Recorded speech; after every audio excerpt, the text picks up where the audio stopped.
राखी पे भाई के घर जाए हूँ, बच्चों को नए कपड़े मिल जाएंगे। तेरी भाभी फिर तुझे सुनाएगी कि उनका बाप उन्हें कपड़े तक नहीं दिला सकता। तो सह लूंगी ताने, अगर मेरे बच्चों को नए कपड़े मिल जाएं तो। मेरी बीमारी ने तुम सबको कितना मजबूर कर दिया है। आप ऐसा क्यों सोच रहे हो? सब ठीक हो जाएगा। तेरा भाई कब तक हमारी ज़रूरतें पूरी करता रहेगा? पापा के बाद एक भाई ही तो है जिसके आगे मैं अपनी सारी मजबूरियां रख सकती हूँ। अगर उसने भी मुंह फेर लिया तो? भाई है वो मेरा। सारी दुनिया मुझसे मुंह फेर सकती है, लेकिन वो नहीं। पिछली बार तेरी भाभी ने जो कहा था वो भूल गई? भाभी जो मर्जी कहे, पर मेरे भाई ने आज तक कभी मुझे खाली हाथ नहीं आने दिया। ठीक है, अगर तुझे सही लगता है तो चली जा। आप ज्यादा सोच रहे हो। अगर मेरे बारे में कुछ पूछे तो कहना ठीक है, और घर के हालातों के बारे में कुछ ना ही बताओ तो बेहतर रहेगा। मम्मी मामू के घर कब जाएंगे? अभी चलेंगे बेटा। खाली हाथ मत जाना, मिठाई लेकर जाना। हेलो भाभी हम पहुंच गए थे बस स्टैंड, भाई को भेज देते लेने। आप खुद से ही आ जाओ ना दीदी, वो एक्चुअली ज़रूरी काम में बिजी हैं। भाभी बच्चे भी हैं साथ और सामान भी है, और भाई ने बोला था कि पहुंच जाओ तो फ़ोन कर देना, मैं लेने आ जाऊंगा। अभी वो अपना सारा काम थोड़ी ना छोड़ के आएंगे आपके लिए। ऑटो मिल जाएगा, आप आ जाइए। ठीक है भाभी। मम्मी मामू नहीं आ रहे? नहीं बेटा, मामू बिजी हैं काम में, हम ऑटो पे जाएंगे। किसका फोन था? रेखा दीदी का फ़ोन था। आ गए? मैं उन्हें लेने चला जाता हूँ। नहीं नहीं, वो खुद से आ रही हैं ऑटो लेकर। मैंने भी बोला था कि मैं तुम्हें भेज देती हूँ, वो कहती भाई को क्यों परेशान करना।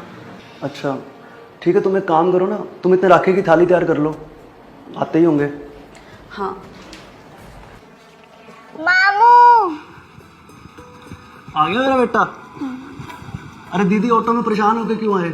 मैं वेट ही कर रहा था आपको लेके आने की। अरे मैंने भी बोला तो था इनको, लेकिन ये बोली कि मैं ऑटो से ही आ जाऊंगी। अच्छा चलो आ ही गए हो तो फिर बैठो। अरे दीदी, ये मिठाई का डब्बा लाने की क्या जरूरत थी? बच्चों को कुछ दिला देती। राखी पे भाई के घर खाली हाथ थोड़ी आती।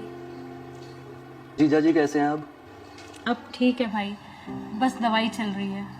अच्छा चलो जल्दी ठीक हो जाए। वैसे भी पिछली बार इन्होंने ही दवाइयों के पैसे दिए थे। हाँ भाभी, जैसे ही ये काम पे लग जाएंगे आपके सारे पैसे लौटा देंगे। नहीं नहीं दीदी, पैसे लौटाने वाली तो बात ही नहीं है। बस जब भी आप आती हैं तो आपके साथ कुछ ज़रूरतें भी आ जाती हैं। आज तो मैंने कुछ मांगा ही नहीं भाभी। आपको मांगना कहाँ पड़ता है? आपकी हालत देख के इनको खुद ही पता चल जाता है। पिछली बार दवाइयों पे पैसे लगाए और उसके बाद बच्चों की फीस। बच्चे राखी पर मामू से मिलने की जिद कर रहे थे तो ले आई। राखी बांध दूं भाई? हाँ जी दीदी। अच्छा मैं आती हूँ। सुनो, पिछली बार भी आपने 5,000 रुपये दिए थे, इस बार इतने पैसे देने की कोई ज़रूरत नहीं है। पहले घर के इतने खर्चे हैं, बस आप ये 1100 दे दो, बहुत है। ठीक है। और सुनो, अगर वो बच्चों के कपड़े के बारे में पूछे तो कह देना, कोई बहाना मार देना। ये लो दीदी। इसकी क्या जरूरत है भाई? अरे रख लीजिए दीदी, भाई का शगुन है। मम्मी अब घर चले? हाँ बेटा। अरे दीदी इतनी जल्दी? खाना तो खा के जाओ। अरे नहीं नहीं, इनको जाना पड़ेगा ना, 2 बजे की बस है, फिर यहाँ से टाइम से निकलेंगी तभी तो पहुँचेंगी ना। हाँ वैसे भी इनकी दवाई का टाइम हो रहा है। मैं इन्हें बस स्टैंड छोड़कर आता हूँ। अरे ये खुद चले जाएंगी ना, ऑटो करवा दो। मैं आता हूँ छोड़कर। ठीक है भाभी। क्या हुआ भैया, यहाँ क्यों रोकती? बस स्टैंड तो आगे है ना। 2 मिनट का कुछ काम है, आ जा। भैया ये दुकान तेरी है, छोटी है पर तेरा घर चला सकती है। 6 महीने का किराया दे दिया है और कल माल भी आ जाएगा। और जिस दुकानदार से माल मंगवाया है वो तुझे सारा काम समझा देगा। यही सोच रही है ना कि घर पे भाभी तुझे इतना कुछ सुनाती रही और तेरा भाई चुपचाप बैठ के सब कुछ सुनता रहा। रेखा, मैं वहाँ पे कुछ भी बोलता तो वहाँ पे बात ख़त्म नहीं होती।